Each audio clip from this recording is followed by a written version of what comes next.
ఈ విధంగా అనుగ్రహించాడు. ఆ త్రోవలో ఎందరెందరో చందనాలు ఇచ్చేవాళ్ళు, పువ్వులు ఇచ్చేవారు. అందరూ భగవానుడికి, ఎవ్వరూ ఖాళీ చేతులతో లేరు. భగవాన్ కనబడితే చాలు ఆయనకు ఒక్కొక్కటి ఇస్తున్నారు. ఎవరిని నిరాశపరచకుండా అందరి దగ్గర అన్ని పుచ్చుకుంటున్నాడు. పుచ్చుకున్న వాడికి ఏమి ఇవ్వాలో అది అప్పగిస్తున్నాడు. ఇలా మధురా వీధిలో చరించి వెడుతున్న కృష్ణ పరమాత్మ యొక్క అద్భుత లీలని నమస్కరిస్తూ ఉంటే ఇంకో ఉపచారం, ఒకటి అద్భుతమైన ఉపచారం ఉంది. ఒక ఆవిడ కనబడింది. ఆవిడ అనులేప కర్మలో నైపుణ్యం కల ఆవిడ. అనులేపములు అంటే శరీరానికి పూసుకున్న మైపూతలు, అందులో కెమికల్స్ ఏంలో అవి గంధములు, వివిధమైన సుగంధ ద్రవ్యములు, ఇవన్నీ కూడా అందులో ఆవిడ నిపుణురాలు. ఒక్కొక్కటి ఒక్కొక్క విద్య అండి. ఆవిడ అవన్నీ సిద్ధం చేసుకుని కంసుని వద్దకు వెళుతోంది. ఇంకా వీధిలోంచి వెళుతూ ఉంటే కృష్ణుని చూసిన దూరంగా. అసలు ఇవన్నీ అరగదీసి చక్కగా వాడికి ఇస్తున్నాను, కానీ అసలు కృష్ణునికి ఇవన్నీ అలదాలి. ఇక్కడ ఇతడికి చూస్తే ఇలాంటి వాడికి ఇవ్వాలి, కానీ వాడికి అని మనసులో అనుకుందట అంతే. ఇక్కడ కృష్ణుడు తిన్నగా వచ్చి, కాత్వం వరోర్వేతదుహానులేపనం. వరోరు అంటే ఓ సుందరి, ఎవరు నువ్వు అన్నట్టండి. ఇక్కడ అనగానే మీకు సిగ్గుగా అనిపించింది, ఎందుకంటే ఆమె గూనిది ఆవిడ. అలాంటి అందగత్తె కాని ఆమెని ఓ సుందరి అంటే ఆమెను అవమానించినట్లు అనిపిస్తుంది కదా. ఎవరు నువ్వు అని అడిగాడు. అప్పుడు ఆమె అన్నది, చారు శరీర, అందాలు అందరికీ వస్తాయా అన్నది ఇక్కడ. అని నన్ను త్రివక్కరయండ్రు, త్రివక్కర నామాహ్యనులేప కర్మణి మద్భావితం భోజపతేరతి ప్రియం వినాయువాంకోన్యతమస్తదర్హతి. ఇదంతా భోజపతి అంటే భోజవంశీయుడైనటువంటి కంసుని కోసం సిద్ధం చేశాను, కానీ నీ వంటి వారు తీసుకోవాలయ్యా అన్నది మనస్సులో. అన్నందుగా మహానుభావుడు ఏం చేశాడంటే, ఏవి అన్నాడు. ఆమె ఇలా చూపించింది. వెంటనే చెయ్యి పెట్టుకుని ఆ గంధం అలా తీసుకుని రాసుకున్నట్టు ఆ మహానుభావుడు. ఎక్కడ నాభికి పై భాగములందు రాసుకున్నాడు అన్నాడు. ఎందుకంటే నాభి క్రింది భాగాల్లో అవి అలంకరించుకోకూడదు. అందుకే శుశుభాతేను రంజితవు సంప్రాప్తావర భాగేనా అలంకరించుకుని అప్పుడు అనుకున్నాడు, ఈమెకి దర్శన ఫలం ఇవ్వాలి కదా అనుకున్నట్టు. అద్భుతమైన వాడుతుంది. దర్శయన్ దర్శనే ఫలం, దర్శనం యొక్క ఫలాన్ని ఇవ్వాలి కదా ఈమెకు అనుకున్నాడు మనస్సులో. అందుకు ఏం చేస్తాడు ఫలం? రుజ్వీం కర్తుం మనశ్చక్రే. రుజ్వీం అంటే ఆమెను తిన్నగా చేయదలుచుకున్నాడు. ఇంతవరకు గూనిగా ఉంది. త్రివక్ర అంటే 3 వంకలు ఉన్నావిడ. అసలు ఆవిడ పేరు ఆవిడే మర్చిపోయింది. త్రివక్ర పేరు అనుకుంటుంది ఆవిడ. 3 వంకలు. అలాంటి ఆమెని తిన్నగా చేయదలుచుకుని పద్భ్యామాక్రమ్య ప్రపదే ద్వ్యంగుళ్యుత్పాన పాణిన ప్రఘుర్య చుబుకేధ్యాత్మముదమీ ఉదనీనమదచ్యుత.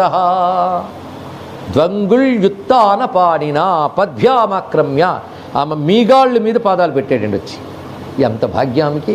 అలా పాదాలు పెట్టి వంగుంది, పైకి తలెత్తలేని ఆమె గడ్డం కింద చెయ్యి పెట్టి పైగా చేతిలో 2 వేళ్ళు మధ్యలో పెట్టాడంతే. ద్వ్యంగుళ్యుత్తాన పాణిన అది పెట్టి పైకెత్తాడంతే. ఎత్తడంతో ఆలస్యం ఆమె గూనితనం పోయి తిన్నగా తయారైంది. ఇప్పుడు సుందరి అని ఎందుకు పిలిచాడు అర్థమైందండి. ఎందుకంటే ఆయన సత్యనారాయణుడు. ఆయన నోటంటే ఏమొస్తే అదే అవుతుంది. సుందరి అన్నాడు కనుక సుందరి అయింది. అది వస్తేనే ఆయన గునిదాన అంటే ఇంక మిగిలిపోయేది బతుకంతా. అంతే భగవానుడు కదా. అంటే ఉన్న రూపం చూసి అనలేదు, తను ఇవ్వనున్న రూపాన్ని చూసి సంబోధించాడు మహాత్ముడు. ఇక్కడ ఇది అనుగ్రహ లీలండి. ఇక్కడ పులకించిపోయా నమస్కారం చేసింది.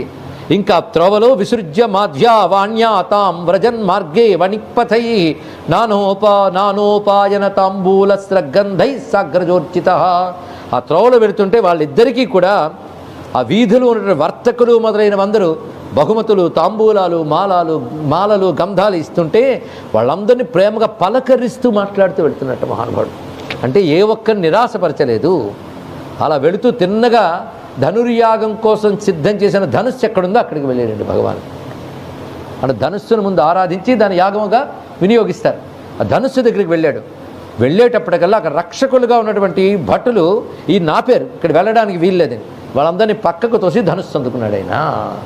వార్యమానో నృభికృష్ణ ప్రసహ్య ధనురాదదే. వాళ్ళు వారిస్తున్న వాడు పక్కకు తోసి ధనుస్సు తీసుకున్నాడు. కోదండ భంగ నిర్గతనాదము. ఆ ధనుస్సు తీసుకుని మీటేడండి ఒక్కసారి. ఆ మీటగానే ఆ చప్పుడు ప్రతిధ్వనించింది. అక్కడెక్కడో ఉన్న కంసుడి చెవుల్లో రింగుమంది. వాడు భయం తీవ్ర స్థాయిలో పెరుగుతుంది. ఇక్కడ ఆ ధనుస్సుని భంగం చేసేట. అదేమిటో ఆయన అవతార కార్యం ముందు ధనుర్భంగమే, ఈయన అవతార కార్యం ముందు ధనుర్భంగమే. అలాగే శివతనయుడై వచ్చిన సుబ్రహ్మణ్య స్వామి మొదట చేసింది ధనుర్భంగమే. ధనుర్భంగానికి అవతార కార్యం యొక్క ప్రయోజనానికి ఏదో అనుబంధం ఉంది. ఇప్పుడు అవన్నీ చర్చిస్తే సమయం చాలదు మనకి. ఆ కోదండ భంగ నిర్గత నాదము వీణులకు భీషణంబై ఆశారోదోంతనములు నిండుచు భేదించన్ భోజ విభుని బింకమునధిపా. ఆ కంసుడికి బింకం ఉంటే అది ముక్కలైపోయిందయ్యా. ఇప్పుడు కరేణ వామేన సలీల ముద్రుతం సజ్జంచ కృత్వా నిమిషేణ పశ్యతాం నృణాం వికృష్య ప్రభభంజ మధ్యతో యథేక్షుదండం మదకర్యురుక్రమ. ఏనుగు తొండంతో చెరుకు గడని విరిచినట్లుగా అవలీలగా ధనుస్సుని విరిచాడు.